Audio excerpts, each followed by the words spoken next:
Welcome to Subscription Prescription, the podcast where you get the information you need to scale your subscription program.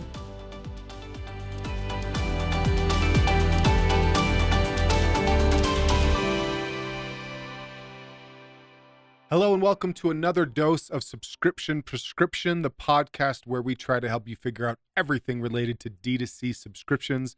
I'm your host, Matthew Holman, and on this week's dose, we're going to be talking about why focusing on how you're acquiring subscribers is the most important step you can take in 2025 to grow your subscription business. Now, for those of you that may or may not know, if you've listened to this podcast for a while or reading our newsletter, you probably know that I actually work in subscriptions. This isn't just a fun side passion project for me. I actually work with a lot of brands, audit a lot of brands, and have a lot of ongoing consulting clients. And one of the biggest reasons why people come to me in the first place is because they want help with their subscription program. And most people define subscriptions as being a retention play, which makes sense. You have a subscription app, you have subscription emails, there are subscription transactions. These are all things that are happening after the initial purchase. So subscriptions should be all about retention. But the truth is, in my years of experience at the hundreds of brands that I've looked at, audited, and worked with, the thing that makes the biggest difference when it comes to subscriber retention is acquisition. How you acquire a subscriber directly influences the length of that subscriber. I'm going to use a couple terms when I keep talking about this. One is going to be LTV, lifetime value. And if you're on D2C Twitter, you've probably heard it bandied about, which term, which margin, all these different things. But for the sake of argument, and the sake of making the point that I want to make, lifetime value in general is the amount of money you make off of a customer through their lifetime of buying from you. So the goal of any real business, of any real subscriber business, should be to maximize the lifetime value of your average subscriber. Now, some people are going to spend more or less, but that average value is something we're looking to maximize wherever possible. So when I'm talking about why acquisition is going to be the most impactful thing on increasing or improving lifetime value, I'm going to start with a couple of examples of that and then launch into a little bit of a metaphor that I've been working on. So a couple of simple ways to think about this is when we see discount-heavy subscription brands struggle with lifetime value for two reasons. One, since you're discounting the product, the amount that the person is spending with you is actually lower, say, than it would be otherwise. So their lifetime value is thereby also lower.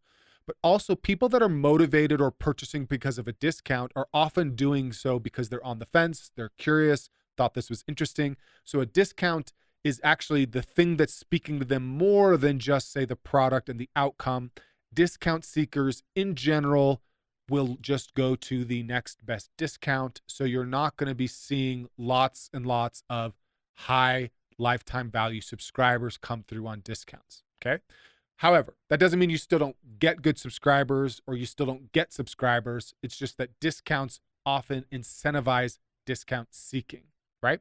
On the other end of the spectrum, when you combine gift with purchase may not convert quite as well as a discount campaign would, but gift with purchase often retains better than a discount campaign would. So somebody that's buying and motivated to buy because of the gift they're receiving as to become a subscriber, in general, on average, retains better than somebody that came through on a discount. So two examples of how we acquire a customer influences retention downstream.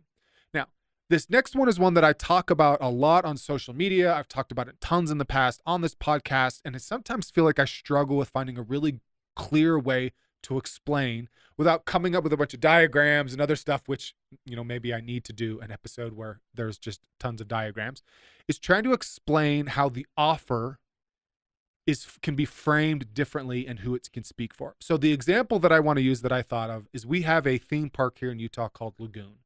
Okay, it's got tons of roller coasters. They have tons of kids and families come through it. Thousands and thousands of people every year are going through to Lagoon. Lagoon sells season passes, they sell tickets, and they have tons of different ticketing strategies to try to get people to come in.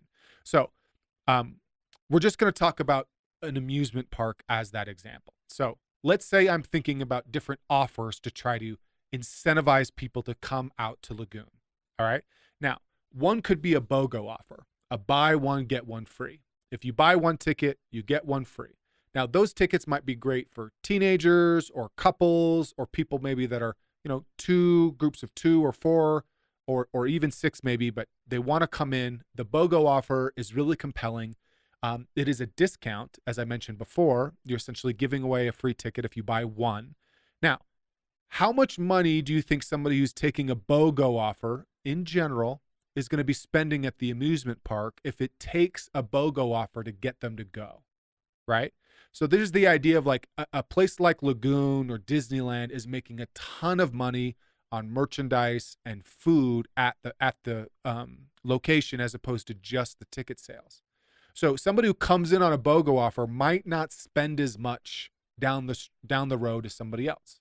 So the other example I want to use is, let's say we put a bundle offer together. Okay, so if you buy 5 tickets, you get a $50 concession coupon and you get free Cokes, 5 free Cokes, right? And maybe you get 10% off every ticket. Okay, so that's a lot different than a BOGO offer. And it's going to be more expensive because you're selling 5 tickets at a time, but you're also piling on more things that are valuable. Now, if I'm a dad with a family of 5, the BOGO offer might be interesting, but that ticket of 5 actually might be more compelling because I know I'm going to have to spend money on food for my kids at the park. I've got 5 people. Some of these other perks or benefits that are coming along with these bundle of tickets is going to be more compelling to me. I'm going to spend more at the park because of it, right? Because I'm coming in with people, I've got my kids, we're going to be buying lots of stuff. I'm going to be getting kids hats and stuff like this. We're going to be spending money. We're going to make a day of that theme park as opposed to maybe the BOGO user. Now, again, I'm speaking in general examples of this because I want to drive a couple points home. You have different people that are purchasing from you. It's almost impossible to craft a single offer that only gets one type of customer in the door. Your offer will attract lots of different people. It's just that the core buyers are going to align with that offer. So if you run a heavily discounted campaign, you're going to get some quality subscribers in there with you, but the bulk of those subscribers are going to be discount seekers. If I do a big bundle offer, I'm hoping to get people that are heavily using the product because the bundle speaks to them, but I might just get somebody who's a value seeker who sees the best way to buy the most possible is with that bundle. And they might just plan on staggering out their subscription for several months and just use the fact that they bought a lot more upfront. So when we're thinking about how we can improve lifetime value, how we can improve retention, thinking through different ways to frame our offer and to test with different offers is the best way to do this. Now, when I talk about bundles, I've talked about before, we recently had Respire on the show talking about improving their AOV and their renewals for those customers buying in bulk are higher. Something that I've seen become incredibly effective in this space is offering people the option to subscribe for 1 month, subscribe for 3 months, subscribe for 6 months. Could be 1, 2, or 3. I'm just going to go with 1 month, 3 month, 6 month. The idea here, a couple of different things are happening, but I'm just saying from a number standpoint, and anybody who doubts me, I'm happy to pull up the charts and show you this anonymously, of course, for some of the accounts that we're working with. You can see that a 3-month subscription renews at a higher percentage than a 1-month subscription once it hits 3 months. Okay? So somebody who buys a quarterly subscription, when it comes time to renew, that renewal into month 4 happens higher than the monthly subscribers that went month over month to get into month 4. So higher average order value and better retention both equate to higher LTV for that subscriber group. Okay? So we have people that are picking the longer options. And if you put that 6-month option out there, maybe you get 1% of people that pick that. That 1% are an incredibly profitable segment for your business, because I can tell you that everybody out there listening to the show would love to have an average length of subscription at the 6-month mark, right? We would all love to have our average subscriber last for 6 months. So a 6-month subscription already puts them at that 6 months, okay? So when we put this offer on the product page though, we're showing that you can get this discount for 1 month, a better discount, or potentially a gift for the 3-month option, and our best price and our best gift at the 6-month option. Now, the other thing that happens here is we have a psychology impact of how we're anchoring our pricing and creating 3 options where you have like the middle one, right? The Goldilocks effect, right? This one's too hot, this one's too cold, this one's just right. So that just right offer sits right in the middle, and that is where we're trying to hope to get our strongest take rate. Now, again, from a conversion number standpoint, you might see still getting, say, like 50% of buyers are taking the one-time versus the subscription. Out of that 50%, I still might be getting 30% of the overall buyers, or 60%. Sorry, I'm saying too many numbers here fast. So out of the subscribers that I get off of that product page, I still might get 60% of them taking the 1-month option, but I can get 30% taking the 3-month option, and I can get 10% taking the 6-month option. Those are really, really strong numbers when we're talking about blended CAC. The cost to acquire those, the conversion actually happens a lot better because the average AOV on that page becomes higher because we're selling some of those bundles on there. So in a lot of our work, we've seen the conversions for pages like that go up. So you'll acquire more subscribers. You'll acquire subscribers that are spending more with you up front, so their average order value is higher. And those that are spending more with you up front do retain better. So we're thinking about how we want to improve our retention. Improving retention is really just about improving lifetime value. How can I improve the amount of time somebody spends with me or the amount that they spend with me? The best way to do that is to create better buying options up front.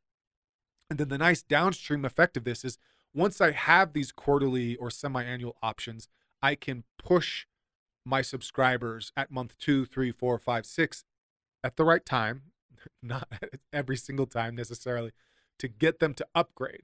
Because if you start to use the subscription and you're a month or 2 in and you like it, hey, here's an even better offer. If you do a quarterly subscription, one that I just love that I've seen is actually a 4-month subscription that costs a 3-month subscription, right? Or a 3-month subscription that costs a 2-month subscription. You're essentially giving away a free month of the product to get them to commit to a longer one. So you could do that as well through your email marketing. It's like, hey, month 2, if you like the product, get a free month when you subscribe to quarterly, or get a free one of our other free products when you subscribe and give us this longer commitment. Again, the final example I'll use to try to explain this is one that I've used just constantly because I think it's, at least for me, it's really easy to understand. That's protein powder. Because protein powder is a universal product. It's sold by thousands of different companies. But there's a lot of different reasons why people take it, right? Like, I was feeling sick over the weekend. I was putting it into my oatmeal because I was trying to make sure I was getting enough protein in my diet that day because I wasn't feeling super hungry, right? That's one common use, right? Adding it to meals or as a meal supplement. A lot of people will take protein shakes as a breakfast on the go, or as a lunch on the go, or as a snack on the go, right? People will add protein to stuff to bump up what they're taking, or post workouts. You're trying to bulk and add muscle. So there's a lot of different aspects, but sometimes these can be really, really different users of the protein powder. And so as a brand, you don't know, you're not running ads, or maybe a lot of you are not running ads about how your protein powder is a great meal supplement, right? You're running ads about your protein powder. Or you might be running some ads around like the ability to gain muscle with it, but some people are still buying it because they're using it as a meal supplement. Okay. So as a brand, one of the best things we can do is to work to try to identify the use cases that apply to our highest lifetime value customers. Okay. So in this example, let's say that meal replacement users retain 30% better than your average subscriber. Okay. So If we know that meal replacement users retain 30% better than subscribers, that gives us a couple of different things we can try. We can try testing some copy in ads or on product pages that speak to that as a problem to try to get more, because we know that they retain, but there's something about the product that's working for them. We can develop alternative or supplementary products for these users because they're retaining longer. We can give them some more. Now, there's more research involved in how you would do this as well, right? But and then ultimately we can come up with a better offer up front. So I'm thinking of like, hey, if we find that it's meal replacement people, then we could maybe partner with somebody else on a healthy cookbook for whole foods replacement, or the best way to cheat on getting the right amount of calories you need every day, like it's a booklet or a gift or something like that. Or maybe you have a weight loss product that you carry, but you don't normally bundle it with the protein powder. But hey, now here we have this bundle option that we're offering to people up front to try to get them to buy from us, because we know that those people retain better down the road.